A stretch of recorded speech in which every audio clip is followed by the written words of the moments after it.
Sekarang kita bahas ke IPR-nya. Nah, IPR ini sebenarnya lebih umum dalam engineering, petroleum engineering, itu dipakai untuk menamakan yang melengkung.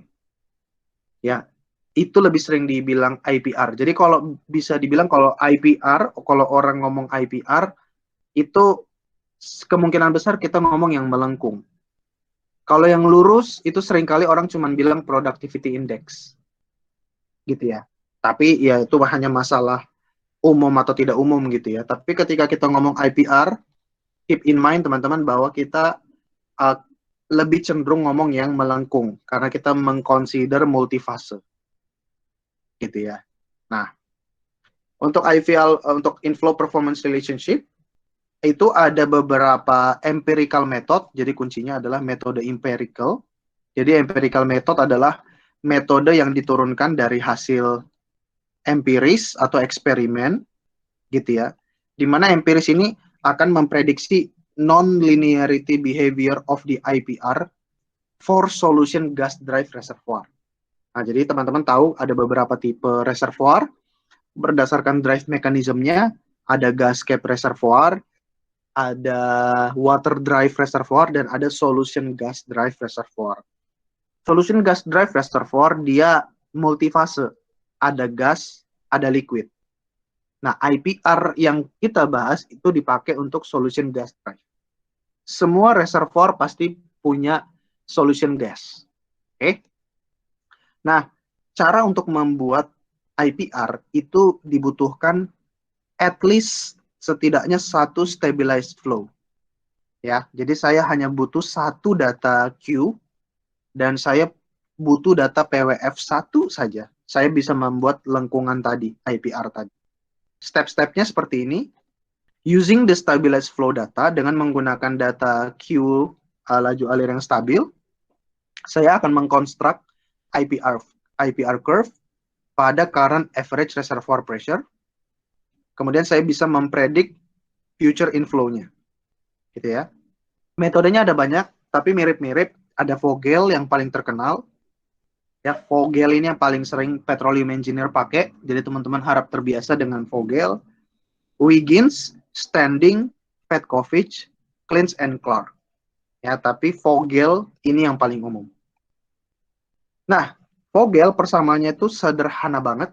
Jadi dia bilang Q sama dengan Q omex atau AOF dikali 1 dikurang 0,2 PWF dibagi PR dikurang 0,8 PWF dibagi PR kuadrat. Jadi ini typo ya teman-teman, ini harusnya PWF dibagi PR.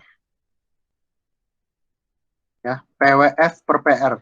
Teman-teman silakan ngecek, bisa di Petrowiki atau di banyak lah ya di textbook. Ini PWF dibagi PR. Kurva IPR. Kurva IPR-nya adalah seperti ini. Ya, jadi sekali lagi manfaat dari kurva IPR gampangnya itu di sini.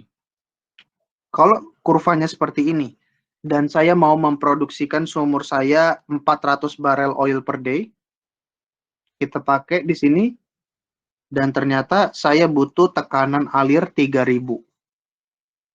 Gitu ya, untuk dapatkan 400.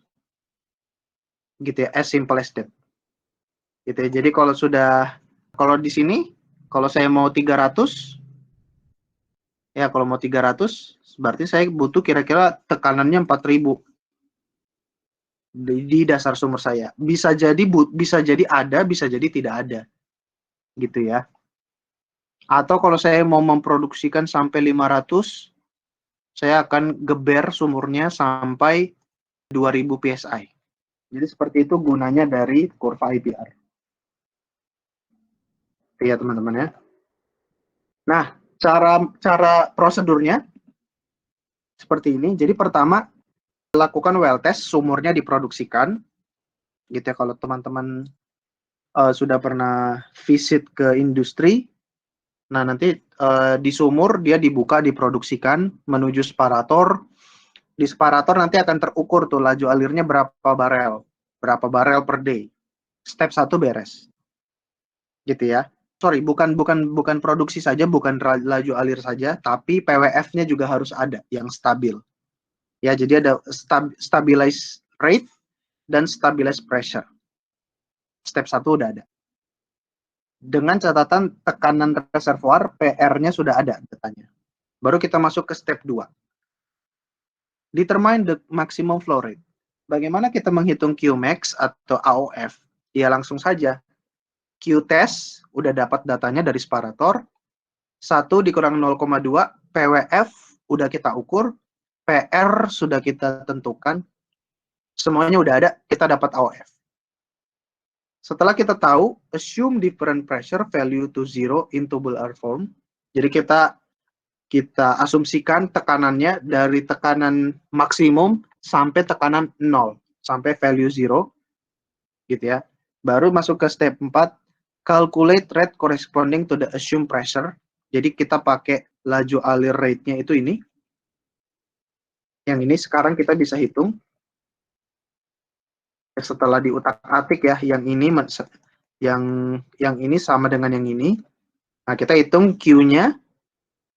Qmax-nya sudah kita hitung dari step 2. 1 dikurang 0,2. PWF-nya ini tekanan yang kita asumsikan, yang step 3. Assume different pressure. PR kita udah tahu dan sudah kita hitung gitu ya. Jadi step 4 beres, baru step 5 bikin plotnya. Oke. Baru misalnya seperti ini. Sekarang kita masuk ke Vogel. So, Vogel untuk undersaturated oil reservoir. Jadi reservoirnya masih undersaturated, artinya tekanan masih di atas bubble point pressure. Kalau tekanan di atas bubble point pressure, berarti bisa kita bilang tidak ada gas. Makanya di sini masih dibilang undersaturated atau belum saturated. Masih oil semua fasenya. Masih fase liquid semua. Belum ada fase gas. Itulah arti dari undersaturated, gitu ya. Dan itu terjadi ketika kita di atas bubble point pressure. Oke. Dengan kasus di atas bubble point pressure, jadi saya punya satu fase. Ketika saya punya satu fase, productivity index-nya mudah, Q dibagi drawdown. Oke.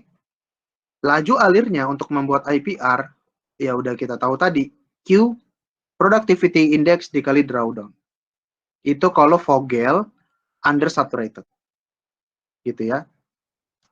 Tapi kalau di undersaturated gitu ya, tapi produksinya mulai di bawah bubble point pressure, kita akan pakai rumus seperti ini. Ya, jadi misalnya tadi kasusnya seperti ini.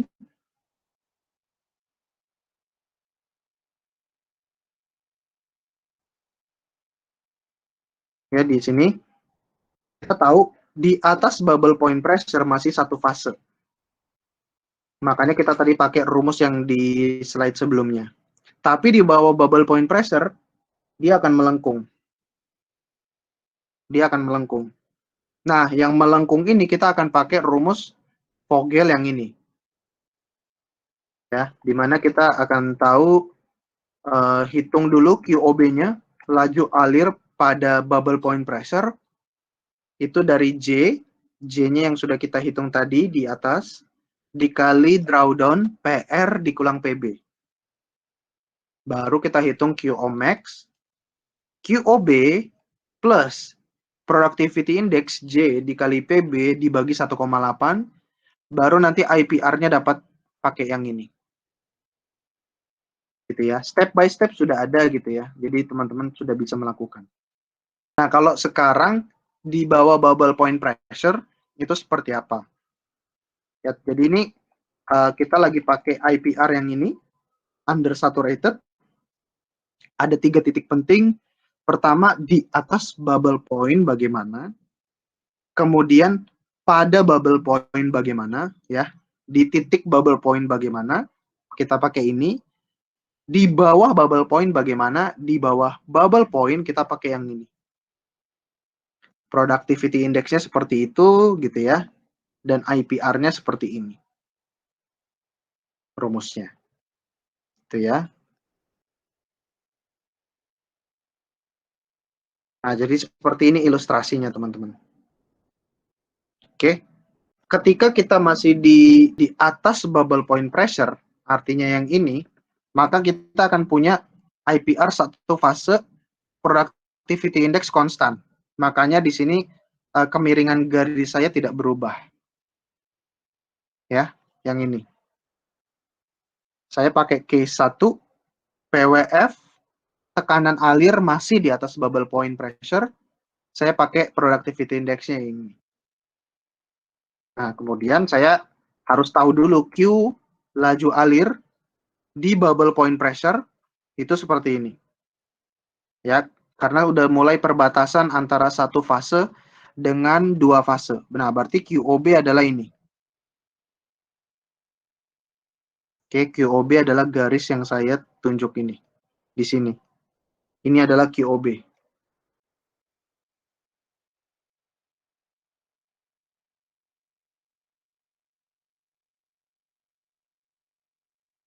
Oke, ini adalah QOB.